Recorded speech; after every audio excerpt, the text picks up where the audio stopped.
I'm Houriya Kazim, and I am a consultant breast surgeon. I wanted to do infectious diseases when I went to medical school because I thought I was going to go to Africa and save everybody, and I thought infectious diseases was the way to do it. And when I got halfway through medical school, somebody put a scalpel in my hand. And I remember thinking, oh, I like this. And I was finishing my general surgery and I was going to come back to Dubai. And I thought to myself, when I come back to Dubai, it was sort of my training was going to end. And I realized that I was lacking experience in surgical oncology. So I applied for a job at the Royal Marsden Hospital in London, which is their top cancer hospital. And it's hard to get jobs there, but it's hard to get jobs in surgery anyway. Whenever I interviewed for a job in the UK, I used to scan the room of all the candidates, and it would be the British guys first, and then the British girls, and then the foreign guys, and then the foreign girls. So I applied for a job and I sent a little letter with my application to say, look, I just want 6 months of surgical oncology experience, and then I'm going back to Dubai. And I got called for the interview, and then I was the first name they called back in, and I thought they were going to say thank you for coming for the interview and too bad, and instead, without me realizing that there was more than one job on offer, they tossed a piece of paper at me. So first they said, okay, you have the job, and then they said, which one do you want? So I was kind of thrown by the you have the job. And then I had to choose, which I didn't know there was such a thing. And it was jobs according to parts of the body, if you like. So it would be, the pulmonary ward, or the neuro ward for the brain, or the pediatric ward for the children. And the first thing on the list was breast, the breast unit. So because I was so stunned, I literally just read the first word that was on the piece of paper, and it said breast. I just went breast. So that's what I mean when it said it picked me. So my daily motivation actually comes from you. It comes from the women that I meet, and I know that sounds very cliche, and I've been brought up, to believe that women are strong. My mom is a very strong lady, but she was a typical person from this part of the world, got married at 16, but she, had her kids young, but went to school, had her own business, travels all over the world. She's nearly 81, she still does the same. Mm-hmm. And so we were brought up with my mother literally saying that no and not possible, those words don't exist in her dictionary. So we were always like, we can do everything. But really, doing the job that I do, where you meet, of course, all kinds of women, and you meet women who do think like that, and you meet women who are much more traditional. And there are times I see women from here that when they come in with their husbands, first diagnosed, and I'm talking to them, but the husband is doing all the answering, that kind of thing, where she defers everything to the husband. And then she is now faced with a disease that she can't defer. She has to go through it herself. She has to take the chemo. She has to do the surgery. He can just be there, but he can't do it for her. And what is amazing is how they come out the other end so strong, so empowered. So the same person who walked into my office, crouching behind their husband, marches into my office, leaving him in the waiting room, so confident. And, it makes me feel like, wow, I really feel like these women are amazing. They're strong. They're to go, it's not easy. Yourself, it's not an easy journey. And, for the most part, everybody goes through it. Even the ones who think there's no way they can go through it, they do. And they really come out the other end so much stronger. I really feel that.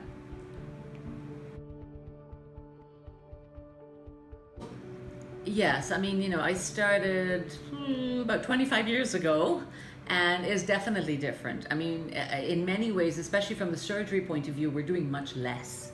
And sometimes I think, soon I'll be lying on a beach somewhere because I won't have any work to do. It used to be, for example, before the mid-70s, which was before my time, by the way, everybody got a mastectomy regardless of what kind of tumor, what size of tumor, everybody got that. And then in the mid-70s, some very brave surgeons started doing less, really because they were realizing that, we're doing a mastectomy, but patients were still dying. And then you realize that actually the reason that people were dying is not because they have a lump in the breast, it's because tumors can spread. And that's what's more important in terms of what determines your prognosis. It's not really, how much tissue you remove, but really what kind of cancer you have, and how much, and the extent of it at the time of diagnosis. So they started doing less surgery. So that was like a big deal. So, and even when they started doing, saving the breast, they were still taking about a quarter of the breast. And now we just try to take the tumor out without the tumor being on the margin of what we remove. So really as little as possible.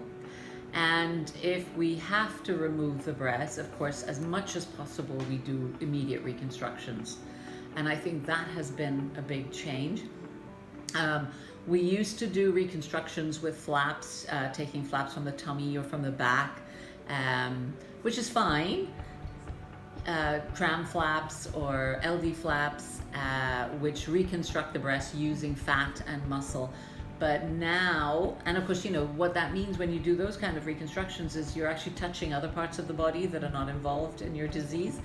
But now we have alloderm mesh, which is like fake skin, and we have the implants, and we try to save all the skin and the nipple if possible. And we can reconstruct a breast, just scooping your breast tissue out for your mastectomy and making a breast out of an implant and fake skin. So that has really changed a lot. And to say, okay, we're going to take it out, but it's going to look the same or sometimes even better, because when you look down, you're going to see your skin, you're going to see your nipple, just the inside bits are going to be different, and we're going to do it at the same time. So you actually wake up with a breast. I think that's a big deal.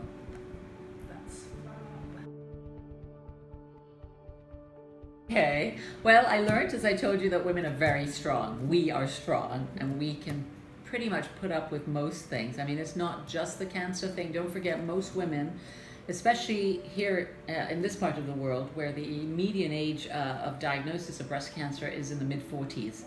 Whereas, in Europe and America, you're looking at, the median age is 62. So most of my patients at that point at diagnosis are have a young family to take care of, are in the prime of their career, and they do it all. They do. It's incredible. So I've learned, that women really are just super women. I've also learned, and I try to remind myself, to relax more, to accept things for what they are, to let the universe and have faith in the universe, that no matter what happens, no matter where the universe takes you, you have faith that that's where you're meant to be, and that's how things are meant to be.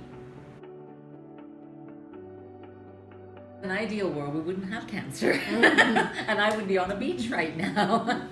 I think what I would like to see when I look at the future, whether that's ideal or not, but what I would like to see is perhaps more being done about the why or the how. Why are we seeing more cancer? Because most cancers are on the rise right now, breast included. The good part of it is obviously more women are surviving, and the reason is that because we have become so good at treating it. So when you were asking before about how have things changed, so I was talking about surgery, but from the medical point of view, I mean, things have changed so much in terms of what we give people to treat their cancer, and everything is not just a breast cancer. We have so many different types, and our treatment is now targeting each type, which is great. And we've seen results from it, that people now are living longer. So yes, we have more people getting breast cancer, but we also have more people surviving their cancer. What I'd like to see now is the why, and that's a harder one. In terms of, I think we're kind of getting there, in terms of looking more at the genetics of breast cancer patients, and then we have to see what is it about their genes that makes them more prone to, say, the effects of some kind of carcinogen.